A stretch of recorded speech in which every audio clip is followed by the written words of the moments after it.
Always, this experience of being young is unique. So my experience is very different from your experience. Young people are quite often the kind of revolutionaries of thought and of possibility. They're not kind of, as you get older, sometimes you see reasons that things won't happen or it can't happen. I think young people have a vitality and a need. They go through so much change, but really embrace that change to create a better future, really.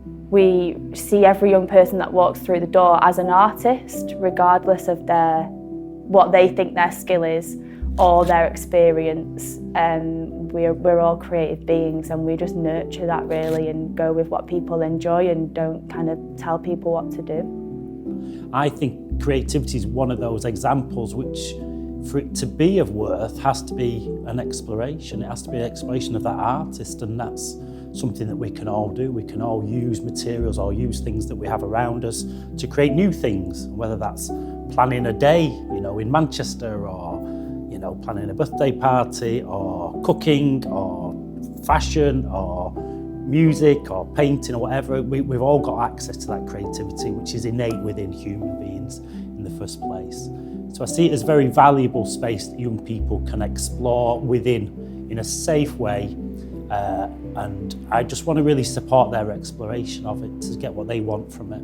All of our experiences of arts and creativity is kind of what we were fed at school, and what you are taught, whether you're good or bad at arts and creativity when you're at school, and you either sort of take it up or you don't. There's always this idea that, okay, there's a right way to create and it has to be good and it has to be interesting and people have to like it, and if they don't, you failed basically. In school are told you can't do things, and that really does affect people's ability to, say, engage in creative practice. We tell children very early whether they're good at art or not. So we grade them at primary school. And because there's this kind of this kind of link between art and creativity, I think, art is the business end of creativity in a way. But I think that tells young people that my worry is it tells them that they're not creative.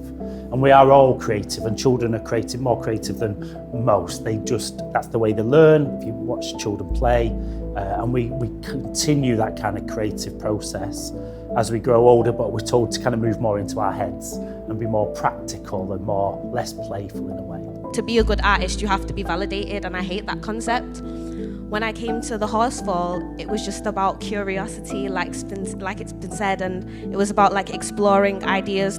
In a world that's quite often driven by data and specifics and forms and stuff, we're working in a kind of more holistic, open way of young people finding what they want from creativity. And we know that by offering space and permissions and supporting that space, that young people would take it and grow it in the way they want to.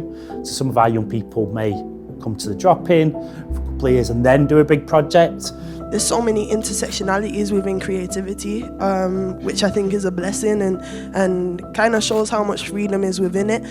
When they feel quite stymied and uncertain about the future, and 90% of the school day's marked, and they're feeling they're having to learn stuff for this unknown future, art is the kind of liberation for them, because art makes sense as a kid, and it continues to have that resonance as we grow up if we hold on to it.